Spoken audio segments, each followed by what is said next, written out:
बुद्धिमान मंत्री की कहानी। एक बार की बात है, एक रियासत के मंत्री ने राजा को अपनी बेटी के विवाह समारोह में निमंत्रित किया।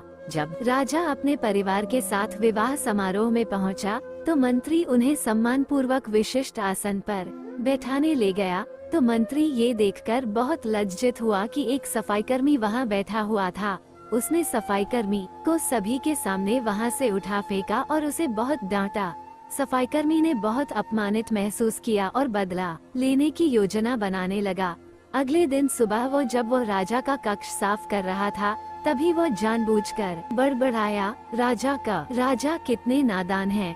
उन्हें ये पता ही नहीं कि रानी और मंत्री के बीच क्या चल रहा है। राजा आधी नींद में था। यह क्या बकवास कर रहे हो? उसने पूछा। महाराज, मैं पूरी रात सो नहीं पाया, मैं तो नींद में बड़बड़ा रहा था, सफाईकर्मी जवाब में बोला। हालांकि उसकी बात सुनकर राजा के मन में संदेह के बीज पड़ गए थे। राजा अब मंत्री से चिढ़ने लगा और समय समय पर अपमानित करने लगा। एक दिन तो उसने द्वारपालों से ये तक कह दिया कि वे मंत्री को महल में घुसने ही न दे।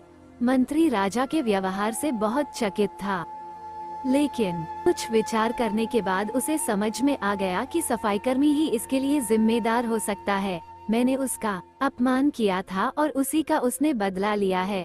अब मुझे उसे दोबारा प्रसन्न करना होगा, तभी वह राजा की निगाह में मेरा सम्मान दोबारा दिला सकता है। मंत्री ने सोचा।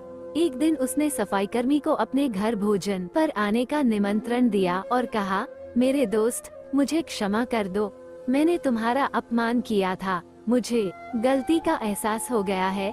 इन सुंदर कपड़ों को उपहार के रूप में ग्रहण करो, चलो मेरे साथ भोजन करो। अब सफाईकर्मी प्रसन्न था और प्रयास करने लगा कि मंत्री के बारे में राजा की धारणा बदल जाए। एक बार जब वह राजा के कक्ष में गया तो राजा सो रहा था।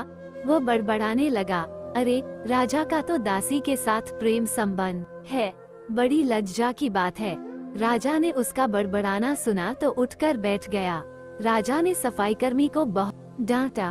सफाईकर्मी बोला, क्षमा कर दे महाराज, मैं पूरी रात सो नहीं पाया, इसलिए दिन में ही नींद में बड़बड़ा रहा था।